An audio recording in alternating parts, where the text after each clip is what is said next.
साल 1945 जब दुनिया ने पहली बार एटम बॉम्ब का धमाका देखा।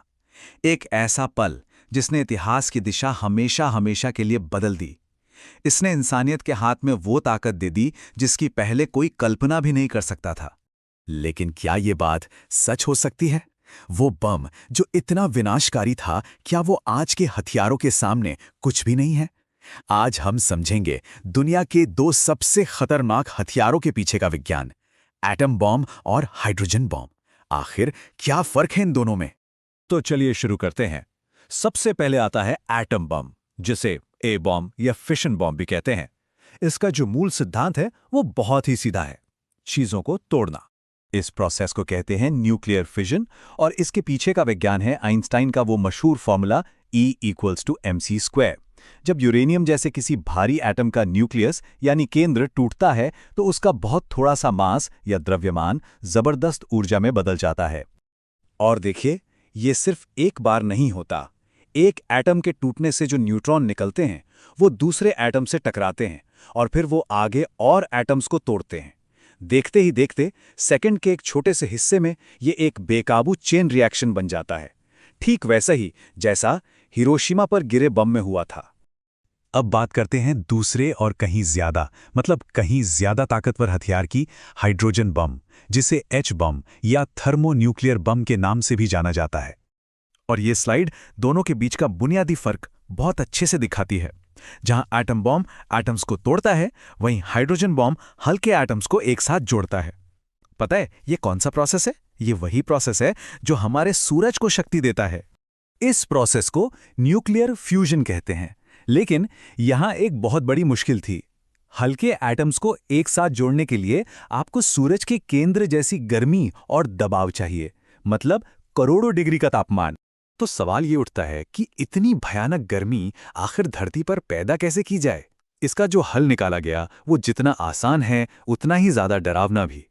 जरा सोचिए, एक ऐसा हथियार चलाने के लिए जिसकी ताकत सूरज जैसी हो, आपको पहले एक छोटे सूरज जितनी ऊर्जा चाहिए होगी। ये एक बहुत बड़ी इंजीनियरिंग चुनौती थी, और इसका जवाब सच में चौंकाने वाला है। हाइड्रोजन बम कोई एक डिवाइस नहीं है, ये एक मल्टी स्टेज हथियार है। ये सचमुच एक बम के अंदर रखा दूसरा बम है।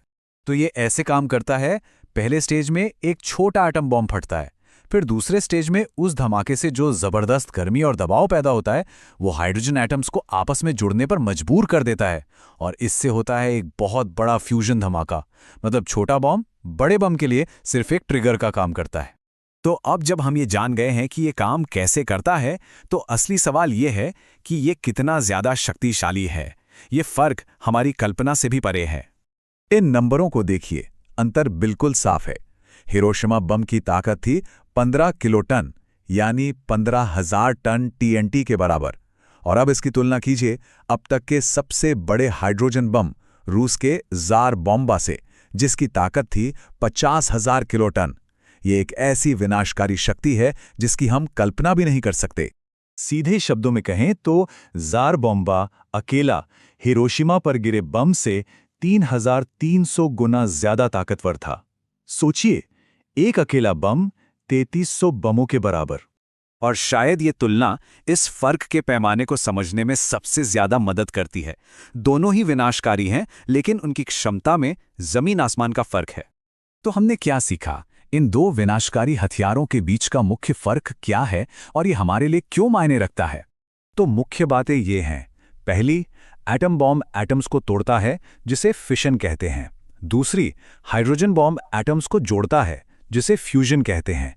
तीसरी और सबसे जरूरी बात, हाइड्रोजन बॉम्ब को शुरू करने के लिए एक एटम बॉम्ब की गर्मी की जरूरत होती है, और नतीजा एक ऐसा हथियार जो कई गुना ज्यादा विनाशकारी है। यह विज्ञान की एक ऐसी खोज है जिसने हमें बनाने और मिटाने दोनों की अभूतपूर्व शक्ति दी है।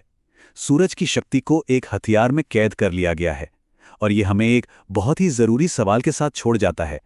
क्या हमें कभी ऐसी शक्ति बनानी चाहिए थी?